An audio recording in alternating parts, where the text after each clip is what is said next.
Shalom anak-anak teacher, hari ini kita masuk tema 5, subtema 2, pembelajaran 4. Nah, pada pembelajaran 4 ini ada 3 muatan, yaitu muatan IPS, Bahasa Indonesia, dan PPKN. Muatan IPS. Pada pembelajaran 4 ini kita akan mempelajari tentang kenampakan alam dan kenampakan buatan. Indonesia memiliki ribuan pulau yang terbentang dari Sabang sampai Merauke. Setiap pulau memiliki kenampakan alam yang beragam. Kenampakan alam antara lain berupa pegunungan, gunung, sungai, laut, perbukitan, dan selat. Indonesia juga memiliki kenampakan buatan. Kenampakan buatan adalah kenampakan yang sengaja dibuat oleh manusia untuk tujuan tertentu. Contohnya, waduk atau bendungan yang dibangun sebagai penampungan air, kebun binatang sebagai tempat konservasi hewan, dan permukiman sebagai tempat tinggal manusia. Masyarakat memanfaatkan kenampakan alam dan buatan dalam berbagai bidang, salah satunya dalam bidang ekonomi. Pada kenampakan alam berupa laut, masyarakat memanfaatkan hasil laut untuk dijual, misalnya ikan, kerang, ataupun rumput laut. Kenampakan alam berupa perkebunan dimanfaatkan untuk memperoleh bahan pangan. Kenampakan buatan misalnya berupa pelabuhan, dimanfaatkan sebagai tempat pemberhentian kapal laut yang membawa barang dari dalam dan luar negeri. Demikian pelajaran IPS untuk pembelajaran 4, kita lanjutkan pelajaran berikutnya. Kita lanjutkan pembelajaran kita, muatan bahasa Indonesia mengenai menggali informasi dengan membuat pertanyaan. Nah, setiap teks mengandung informasi mengenai suatu hal atau peristiwa yang ingin disampaikan kepada pembaca, di mana untuk menggali informasi dengan membuat pertanyaan, hal yang pertama kita lakukan yaitu adalah membaca isi teks secara keseluruhan dengan saksama. Nah, setelah itu kita buatlah kalimat tanya yang berkaitan dengan isi teks yang telah kita baca, yaitu dengan menggunakan kata tanya. Nah, masih ingatkah kalian apa itu kata tanya? Kata tanya digunakan dalam kalimat tanya, yaitu untuk menanyakan sesuatu. Nah, ayo kita perhatikan, berikut adalah macam-macam dari kalimat kata tanya. Yang pertama yaitu apa? Kedua, siapa? Ketiga, di mana? Keempat, kapan? Kelima, bagaimana? Keenam, mengapa? Dan yang ketujuh, berapa? Coba kita lihat di antara 7 kalimat tanya ini, tentunya kalian sudah tahu dan masih ingat penggunaan kalimat tanya tersebut. Nah, untuk itu, ayo kita simak penggunaan kata tanya berikut. Yang pertama yaitu penggunaan kata tanya apa, yaitu digunakan untuk menanyakan benda atau sesuatu ataupun pengertian maupun penjelasan tentang hal yang ditanyakan. Nah, yang kedua yaitu kata tanya siapa digunakan untuk menanyakan orang atau pelaku. Nah, yang ketiga yaitu di mana. Di mana digunakan untuk menanyakan tempat berlangsungnya suatu peristiwa atau kejadian maupun menanyakan lokasi yang dituju. Nah, kemudian berapa. Berapa digunakan untuk menanyakan jumlah. Nah, yang selanjutnya yaitu kata tanya kapan. Kapan digunakan untuk menanyakan waktu kejadian atau terjadinya sebuah peristiwa. Selanjutnya yaitu mengapa. Mengapa digunakan untuk menanyakan penjelasan tentang sebab ataupun alasan peristiwa yang terjadi.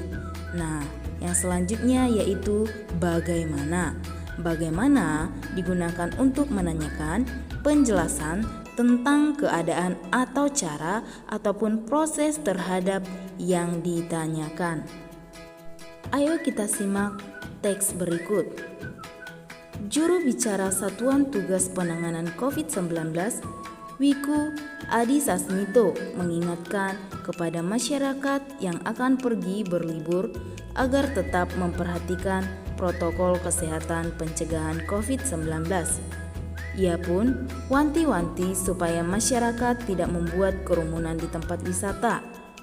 Kami mohon agar dalam perayaan liburan ini, anggota masyarakat betul-betul memperhatikan protokol kesehatan dan menjaga keadaan, sehingga tidak terjadi penularan atau kerumunan, kata Wiku dalam konferensi pers yang disiarkan melalui YouTube Sekretariat Presiden Kamis 20 Agustus 2020. Wiku juga mengingatkan pengelola tempat wisata dan hotel terkait penerapan protokol kesehatan, misalnya dengan mengurangi kapasitas pengunjung hingga 50%, menyediakan fasilitas cuci tangan dan sabun, serta memastikan seluruh pengunjung mengenakan masker dan menjaga jarak. Menurut Wiku, jika masyarakat dan pengelola wisata atau hotel tak disiplin pada masa libur, besar kemungkinan akan terjadi lonjakan kasus positif COVID-19. Kalau tidak disiplin, nanti kita yang akan memanen kasusnya di beberapa hari ke depannya. Inilah yang harus kita hindari, ujarnya. Kalimat tanya yang dapat kita peroleh dari teks tersebut yaitu: yang pertama, siapa juru bicara Satuan Tugas COVID-19? Di mana jawabannya yaitu juru bicara Satuan Tugas COVID-19 adalah Wiku Adhisa Smito. Nah, kemudian kata tanya kedua yang dapat kita peroleh dari teks tersebut yaitu: apa yang diingat Bapak Wiku Adhisa Smito kepada masyarakatnya? Nah, di mana jawabannya yaitu Bapak Wiku Adhisa Smito mengingatkan kepada masyarakat yang akan berlibur agar tetap memperhatikan protokol kesehatan pencegahan COVID-19. Sekianlah pembelajaran kita yang dapat teacher sampaikan mengenai muatan bahasa Indonesia. Shalom anak-anak teacher seluruhnya. Kita lanjut pembelajaran kita muatan PPKN bersama teacher Ria. Untuk itu teacher harapkan semua anak-anak teacher tetap semangat dalam belajarnya. Nah anak-anak teacher, sebelum merdeka, semua warga Indonesia bersatu untuk merebut kemerdekaan Indonesia. Sikap persatuan dan kesatuan sudah dimiliki oleh bangsa Indonesia. Indonesia adalah negara yang luas dan memiliki kekayaan alam yang begitu indah. Nah, perhatikan gambar berikut ini. Berikut merupakan kekayaan alam Indonesia di daratan. Dan berikut ini merupakan kekayaan alam Indonesia perairan. Nah, anak-anak teacher, hari ini kita akan belajar mengenai persatuan dan kesatuan dalam mengelola sumber daya alam Indonesia. Perhatikan gambar berikut ini. Gambar berikut ini merupakan petani garam yang terdapat di Pulau Madura. Madura merupakan daerah penghasil garam terbesar di Indonesia. Jawa Barat merupakan penghasil padi terbesar dan terbaik di Indonesia. Sedangkan penghasil ikan terbesar terdapat di Bagan Siapi-api, Riau. Sikap persatuan dalam mengelola sumber daya alam adalah: yang pertama, mencintai kekayaan alam daerah masing-masing.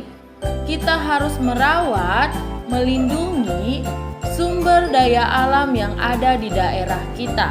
2. Sikap mau bekerja sama dalam memenuhi kebutuhan tiap daerah. Setiap daerah di Indonesia memiliki sumber daya alam yang berbeda-beda.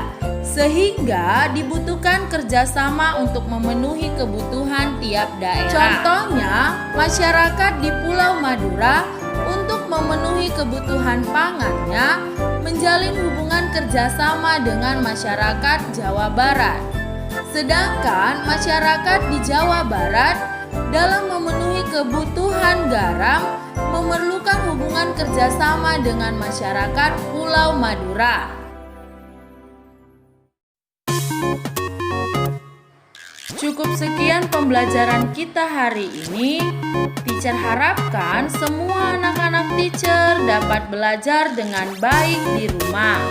Dan kiranya kita semua selalu diberi kesehatan oleh Tuhan Yesus. Tuhan Yesus memberkati seluruh